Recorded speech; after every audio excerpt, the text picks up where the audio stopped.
Assalamualaikum warahmatullahi wabarakatuh dan selamat siang. Kami dari kelompok 6 akan mempresentasikan hasil kerja dari kelompok kami dengan materi contoh-contoh logam beserta sifat fisika dan sifat kimianya. Namun sebelum masuk lebih jauh, saya akan memperkenalkan nama-nama dari anggota kelompok 6. Yang pertama dengan saya sendiri, Dedi Octavian Charante. Yang kedua ada yang ketiga. Halo.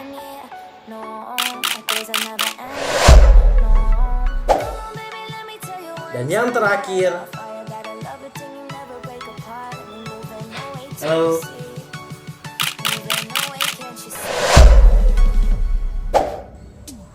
Itulah nama-nama dari anggota kelompok 6. Sekarang kita akan masuk ke dalam materi. Cus!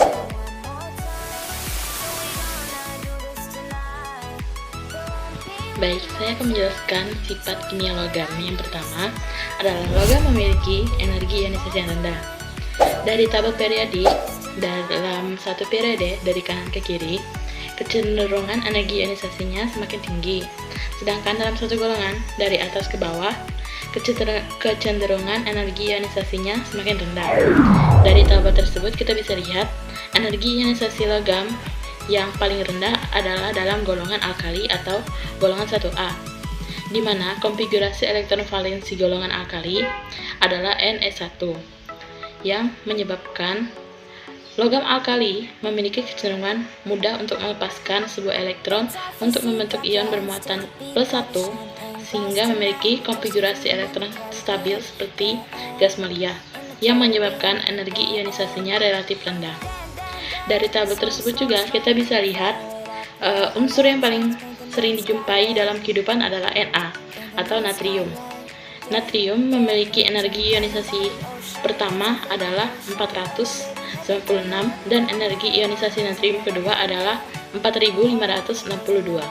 Selanjutnya saya akan menjelaskan sifat kimia logam yang kedua dan ketiga, yaitu logam memiliki titik leleh yang tinggi dan logam memiliki titik didih yang tinggi.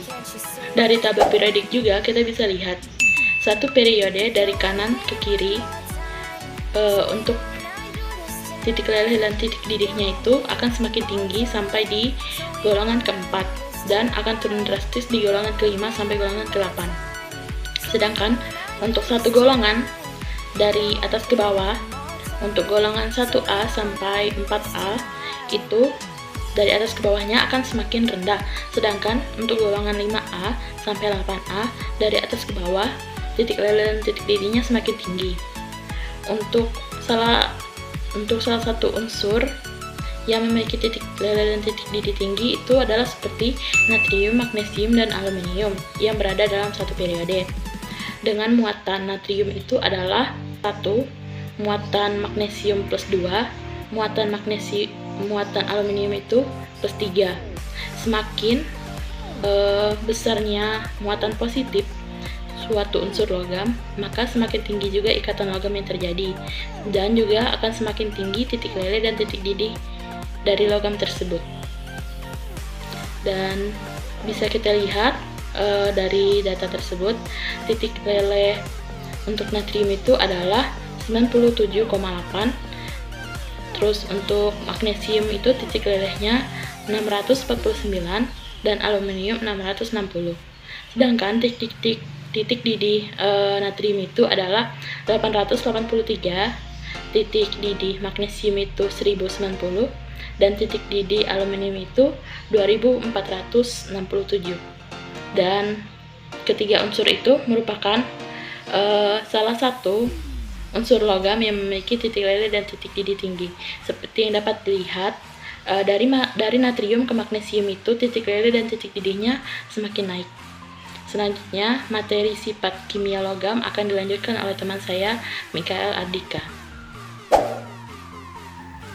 Selanjutnya dari sifat kimia logam yang keempat adalah logam dapat membentuk logam oksida, yaitu contoh-contohnya adalah seperti ini: natrium oksida, yang kedua ada magnesium oksida, yang ketiga ada aluminium oksida, yang keempat ada kalsium oksida, yang kelima ada zinc oksida atau seng oksida, yang terakhir ada besi 3 oksida.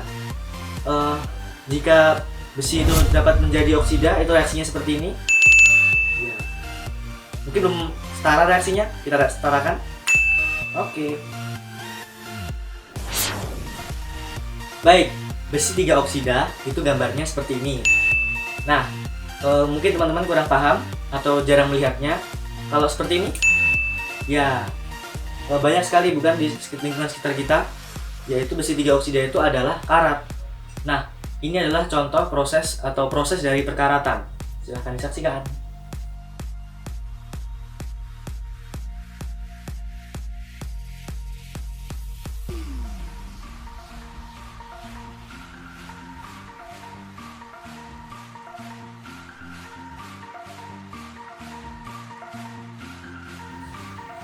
Baik, yang kelima dari sifat kimia logam adalah logam dapat bereaksi dengan air membentuk logam hidroksida.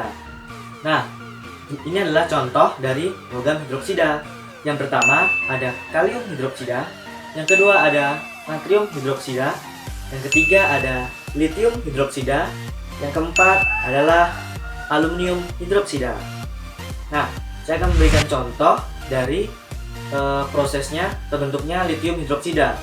Ini reaksinya. Ketika litium bereaksi dengan air membentuk litium hidroksida dan hidrogen. Mungkin reaksi di atas belum sempurna ya guys, kita sempurnakan dulu. Ya, setara sudah. Oke guys, sifat kimia logam yang terakhir atau yang keenam adalah logam dapat direaksikan dengan asam yang membentuk garam dan air. Kita bisa ambil contoh seperti reaksi di atas. Nah, ketika CaCO atau kalsium oksida kita reaksikan dengan 2HCl, maka akan membentuk CaCO2 plus H2O. CaCO2 adalah garam. Nah, kita bisa lihat kan?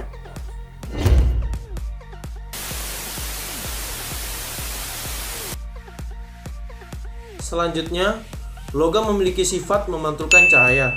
Dan berikut adalah bukti atau foto di mana logam memiliki sifat memantulkan cahaya. Pertama-tama, siapkan dahulu sendok dan senter. Kemudian, arahkan cahaya senter tersebut ke bidang yang ada pada sendok dan amati apa yang terjadi. Setelah diamati, cahaya yang diberikan oleh senter tersebut dipantulkan kembali oleh logam. Maka, pembuktian bahwa logam memiliki sifat memantulkan cahaya adalah benar. Selanjutnya, logam memiliki sifat pengantar panas yang baik. Dan berikut cuplikan pembuktian dari sifat tersebut.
Logam memiliki sifat sebagai konduktor listrik yang baik. Dan di sini ada sebuah cuplikan video yang berisi pembuktian bahwa logam memiliki sifat konduktor listrik yang baik. Pertama-tama, sediakan dahulu alatnya berupa 2 buah sendok, 3 batang stik, 1 selotip, 1 gelas berisi air, serta 1 head colokan. Lalu, alat-alat tersebut dirangkai sedemikian rupa pada video berikut. Setelah rangkaian alat tersebut jadi, hal selanjutnya yang dilakukan adalah mencolokkan head colokan tersebut ke stop kontak, lalu masukkan sendok yang telah jadi tadi ke dalam gelas yang berisi air dan lihat apa yang terjadi. Airnya mendidih atau adanya panas di dalam besi tersebut.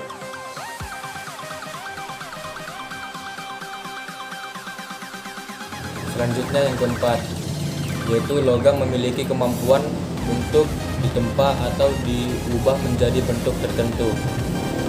Ini adalah contoh penempaan besi menggunakan tenaga manusia, yaitu dengan cara dipanaskan, lalu ditekan dan dipukul sehingga menjadi bentuk tertentu. Sedangkan yang ini adalah contoh mesin penempa. Selanjutnya yang kelima, yaitu semua logam berbentuk padatan seperti pada gambar berikut, kecuali merkuri atau Hg yang berbentuk cair pada suhu ruang. Selanjutnya yang keenam, logam memiliki kepadatan yang tinggi seperti tungsten, baja, titanium, besi, dan lain-lain. Selanjutnya yang terakhir, yaitu logam dapat ditarik magnet seperti pada gambar di atas. Sekian, terima kasih. Itulah hasil dari presentasi kelompok kami. Kurang lebihnya mohon dimaafkan. Assalamualaikum warahmatullahi wabarakatuh dan selamat siang.